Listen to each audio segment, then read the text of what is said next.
my friends, what I originally wanted to talk to you guys about was a recent trip, which was to New York, which I went on with some church friends.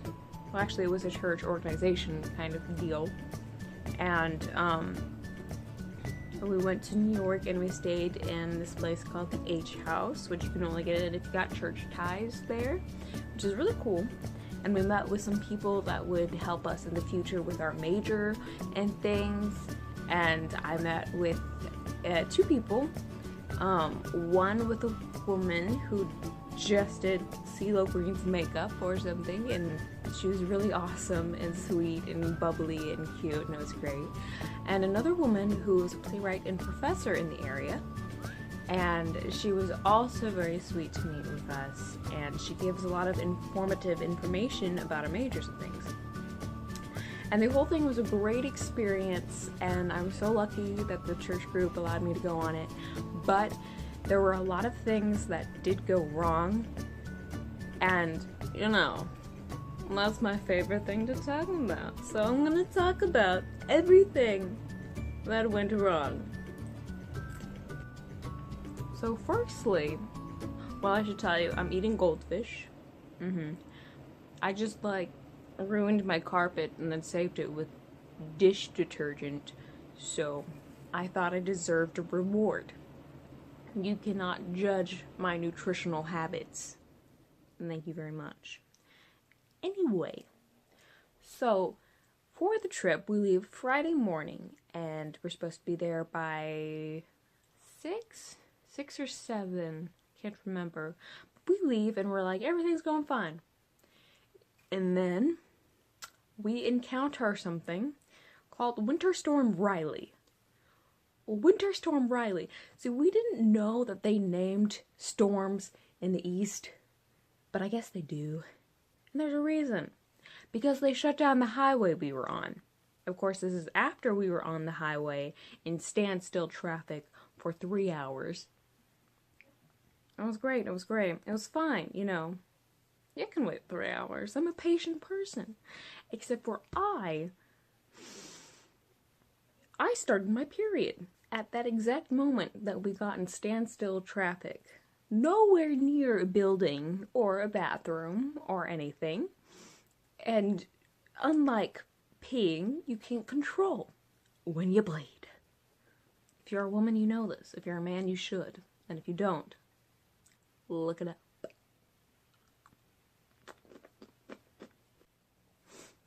So we're in standstill traffic. I've been bleeding for about 3 hours. We turned on a Star Wars movie to try to distract our minds. 3 of the men, well, 2 of the men in our vehicle, because there were 3 men, have already gone out and relieved themselves of their urine. And one of the guys went out and relieved themselves of the gas, which we were all very thankful for because he didn't have to do that and it was a winter storm. There was another woman. There were 2 other ladies with me, Rachel and Kaylee. And Kaylee really had to pee at that time. Rachel didn't have to so much at that time, but she really did. Kaylee. And I was bleeding. So I was in mortal terror of the future of my pants. So we were there and we started driving past this big old bus. And we're like, what a big old bus. Yes, it was a nice bus. And we're like, you know what buses have? Buses have bathrooms. Yeah. And because, it's a winter storm, and bleeding is a mess, and we didn't have any toilet paper, we were like, well, what's the harm in asking? So me and Kaylee decide that we're going to ask this bus if we can use their bathroom, because I am bleeding out of my vagina, and she really, really has to pee. And neither of us have penises. This is a lot of information that you probably didn't ask for, but I'm giving you anyway. So we decide we're gonna go on that bus. We're gonna ask that bus. But then our director of the trip, or at least our driver, and he is amazing. I'm just not gonna say his name because I don't know if he wants me to say his name. asked if we want him to go on and ask for us. And of course we're like, yeah, because he's a dude and we have no idea who's on that bus. And we feel safer that way. So he goes on and he asks, and the bus driver is like, no, I can't do that because, you know, that's against policy. But we can ask the coaches. And she turns back there and they're like, yeah, we can do that. And we're like, oh my gosh. So this is heaven sent. I said bless. Like, I was praying. Like, you think, like, this is a joke. And I'm like, oh, I was praying for it. No. This is no joke. Hands clasped. Eyes closed. I was like, Lord, I know there are more important things right now, but I'm expecting this. I know you can deliver. I want this. Please do not ruin my pants. It's okay if you do, but please don't. And he pulled through. Because the coaches, and of course, the bus was full of basketball players and ladies that were either, I don't know, something else. Maybe basketball players as well. But they were all on there, and they allowed us to use their bathroom. And it was amazing. It was like a godsend. So me and Kaylee load onto the bus, and we go straight to the back, and I go first because you can't control bleeding. Again, if you don't know this, look it up. And I went in the bathroom, and I'm like, oh, sweet, sweet relief, you know. I'm trying to get everything situated down in the nether regions, and lo and behold, we start moving. Yeah. So, well, on my end, I was like, it was the most acrobatic bathroom experience I have ever had, because I was not expecting that, and I was on my period, so that was a process. And then when I got out and Kaylee went in there, I went up in the front and I'm like, what's going on? And what happened was the van that we've been traveling in went in front of the bus that me and Kaylee were in at the moment to try to just stay with them. And the bus wasn't sure that that van was them. The van wasn't sure that, well, the van was sure that the bus was us. And, oh, well, I guess I left this out. All the Verizon towers were down during the storm, so no one could contact each other except for Rachel's phone and my phone. You know, fate. Some may call it Jesus. One of them would be me, so Jesus. Anyway, so they finally called us and they were like, okay, we're gonna slow down, you guys can slow down, and then you guys can get off and come up with us. So they stopped, and the bus stopped, and me and Kaylee were like, oh my gosh, thank you so much, to the bus driver, and the bus driver was like, I couldn't do it without the coaches, and the coaches were like, you know, no big thing. And me and Kaylee were like, oh my god, thank you. And the coaches were like, you know, what's what I say? And the bus driver was like, oh, the coaches. And we were like, thank you. And then we left. And we got off the bus, and then we went on the van, and they were like, oh, you went on the bus, you used the restroom and stuff. And I was like, well, we don't have penises. But yeah, it was a great time. It was a great time. And that was just the beginning of the trip. It really was. And actually, that's not the end of the beginning of the trip, because I'll tell you the rest of the beginning of the trip, because I'm sure we have time. I hope, you know, you were planning to be here for a while, you know, because you were going to be this time. Please stay with us. Anyway, so during this time, I forgot to mention this as well, we are on 1/8 of a tank of gas. We've been stuck in traffic for 3 hours, so you can tell where our gas leverage is. We pull up to the gas station because we finally get to the next exit, and we have to push it the next, 2 feet to get to the gas, while Rachel, who is the only person who hasn't used the restroom this entire time, is running out to the back of this gas station to use the restroom, because the restroom is not one of the ones that are inside of the gas station. It is on the outside, so we had to go out and around. And this is during a snowstorm, winter storm Riley, and we're freezing. And she starts freezing, and Josh is freezing because he was the one that had to relieve himself of gas rather than, pee, which he probably could have. Maybe he had to poop. I don't know. We won't make Josh disclose that information. We're nice people. Okay? This is a classy place. Anyway, so we're waiting for people to get out of the restroom, and we're freezing because the snow is coming. And snow is on the ground. It is freezing. It's well below freezing. And we're like, oh my gosh, Riley, why? So we start doing, jump squats. Well, I start doing jump squats because that is my immediate answer to cold. Jump squats. Working out. It works.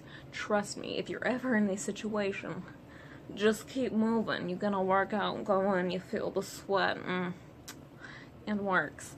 Anyway, so we all start doing jump squats, and we get that all taken care of, and we get the gas taken care of, and we all were like, okay, so what now? And we have to get in a hotel because the highway is shut down. Wow. Yeah.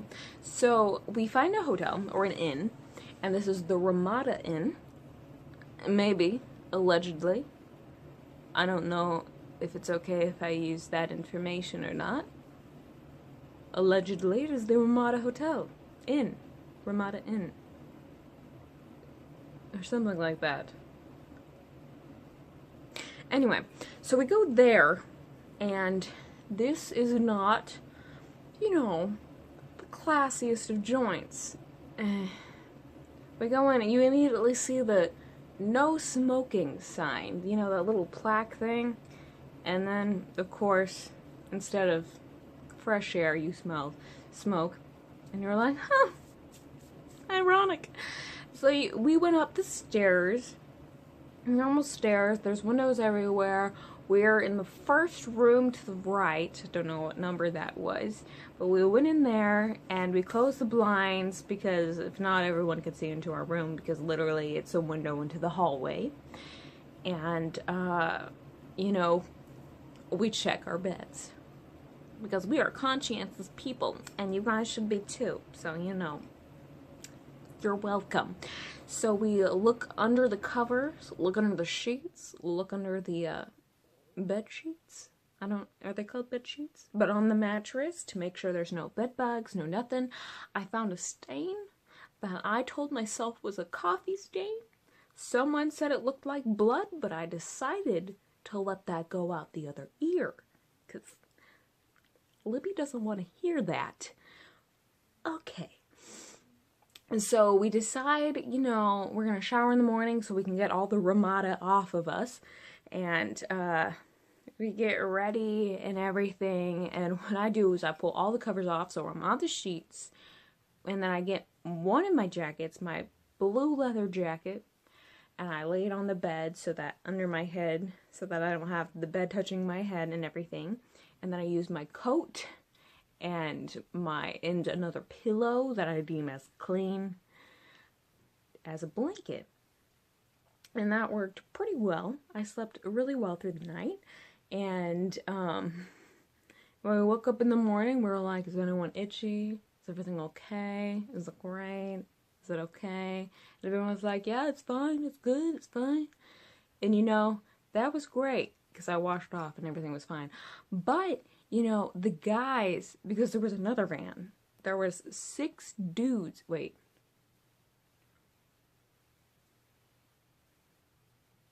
No. Wait.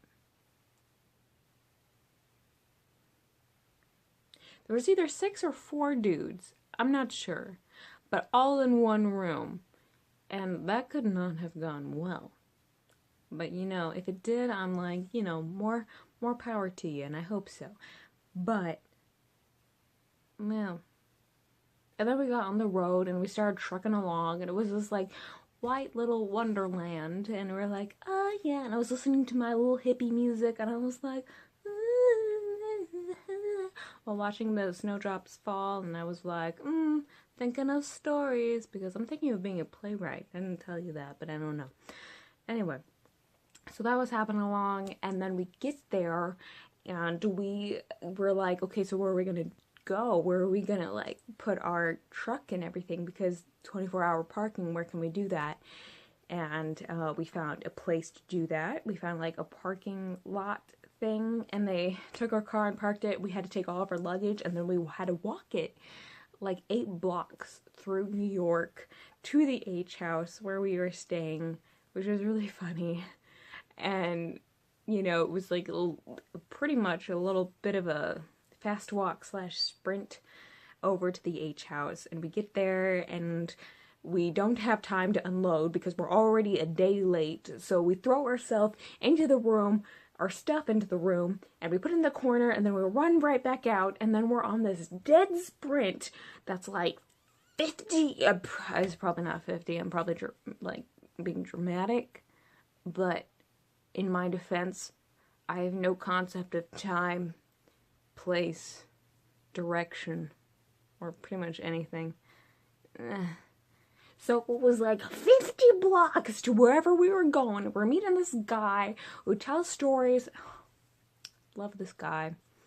I think it was Adam Wade. Really cool guy. If you don't know who he is, Adam Wade, you should look him up. He tells stories, won lots of storytelling prizes. He's really cool.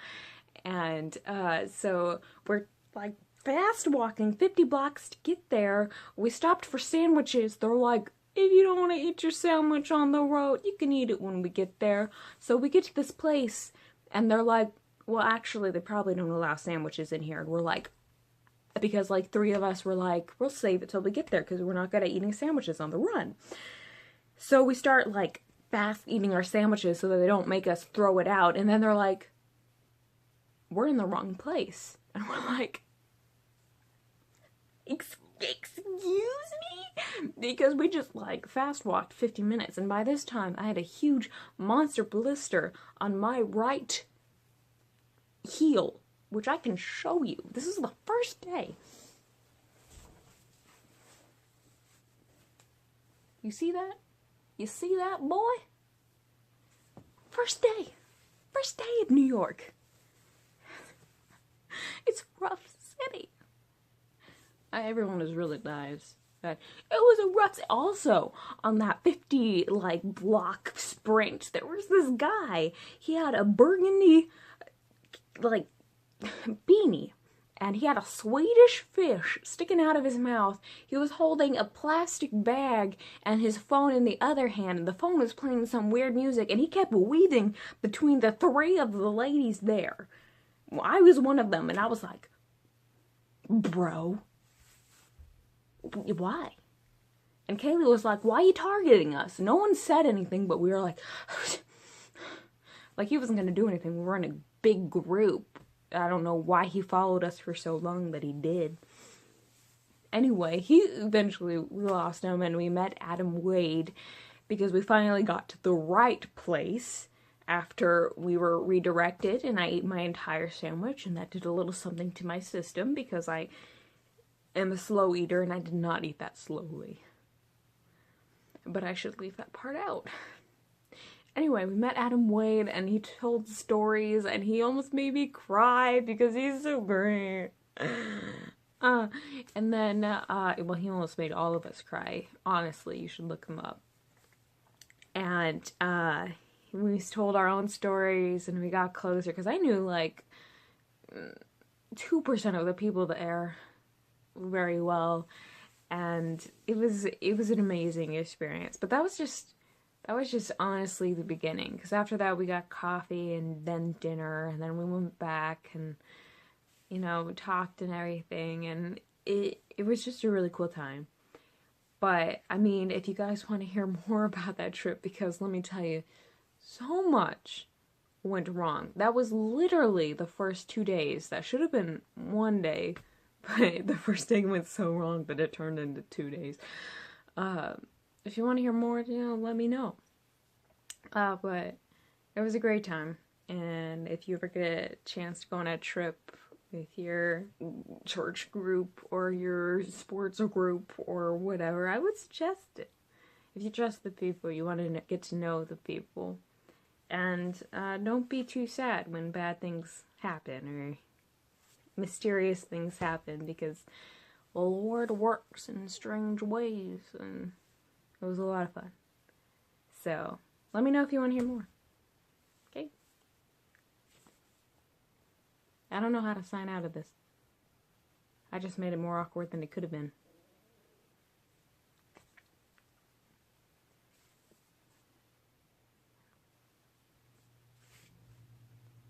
Bye. Yeah, that's all I got. Okay.